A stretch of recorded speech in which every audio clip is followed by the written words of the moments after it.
10 EVs you need to avoid right now. Electric vehicles are being pushed harder than ever. Governments want them. Automakers are rushing them.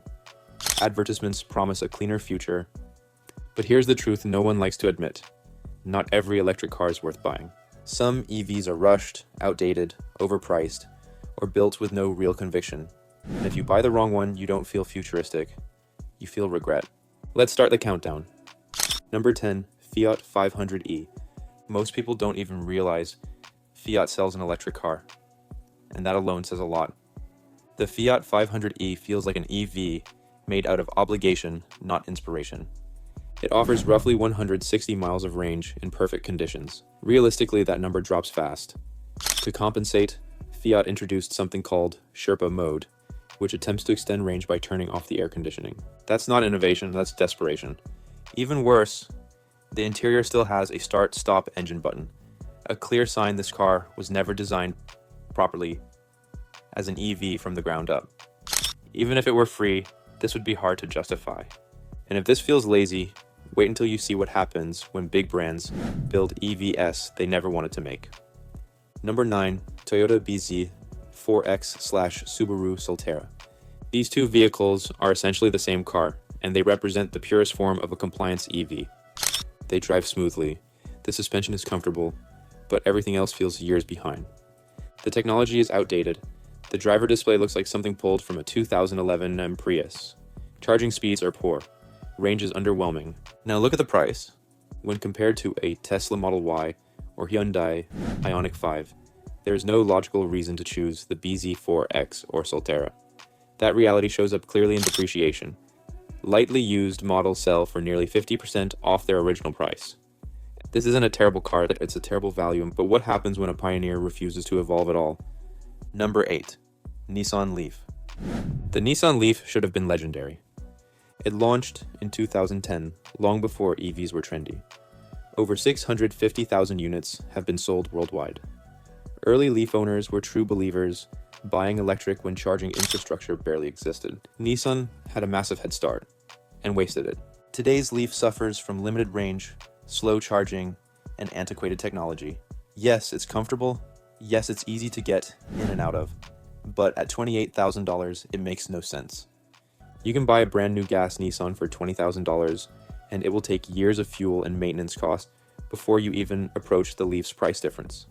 The Leaf didn't fail because EVs failed. It failed because Nissan stopped trying. Now let's talk about luxury, and how mistakes become very expensive. Number 7, BMW i7. On the surface, the BMW i7 looks impressive. It's quiet, spacious, packed with screens, luxurious in every way, but as an electric vehicle, it reveals a serious flaw: charging throttling. After several fast charging sessions on a road trip, the i7 cuts its charging speed in half to protect the battery. That means longer stops and growing frustration. Meanwhile, a Tesla Model S can fast charge repeatedly without penalty. A Lucid Air offers nearly 500 miles of range and Apple CarPlay. The i7 is extremely expensive and offers nothing unique as an EV. As a luxury sedan, it's excellent. As an electric car, it's poor value. And if you think BMW missed the mark, Mazda somehow did even worse. Number 6, Mazda MX-30. The Mazda MX-30 is one of the most baffling EVs ever produced. In real-world testing, it delivers around 114 miles of range. That's not just low, it's unusable. There are electric bicycles that can travel similar distances. Mazda built this car to satisfy regulations, not customers. Only about 600 units were sold, mostly in California. That tells you everything. Mazda likely knows this car is a mistake, and the market agrees. If you ever come across one, walk away immediately. But compliance mistakes aren't limited to small brands.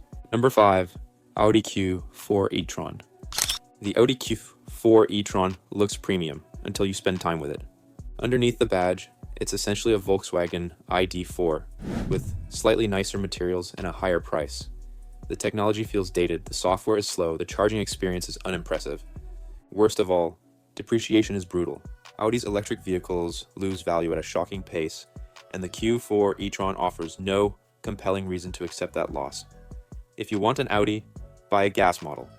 If you want an EV, buy almost anything else. There's no passion behind this car, and you can feel it. Luxury without emotional payoff is not luxury. It is overhead. In the long run, markets punish indifference more harshly than failure. And when luxury brands phone it in, things get even worse. Number 4, Lexus RZ. From a distance, the Lexus RZ looks fantastic. Up close, the illusion collapses. This EV suffers from poor range, outdated technology, and a price that makes no sense. Lexus builds incredible hybrids, vehicles that feel refined, powerful, and efficient. The RZ feels like none of that. Sales numbers are extremely low, and for good reason. If you want a Lexus, buy their hybrids. If you want an electric vehicle, look elsewhere. This is a car without direction, but even brands known for value can miss badly. Number 3, Genesis G80 Electric. Genesis usually delivers luxury at a discount, but the G80 Electric misses the point. At around $75,000, this EV offers nothing special. Interior space is limited, the trunk is compromised. Performance is fine, but not memorable. Meanwhile, cheaper EVs like the Hyundai Ioniq 6 deliver better efficiency, better road trip performance, and smarter design. Genesis makes excellent electric vehicles, just not this one. The GV70 Electric proves they can do it right. The G80 Electric simply isn't worth the money. And if that surprised you, Mercedes may shock you even more. Number 2, Mercedes EQB. The Mercedes EQB feels like an EV built by engineers who didn't want to build EVs.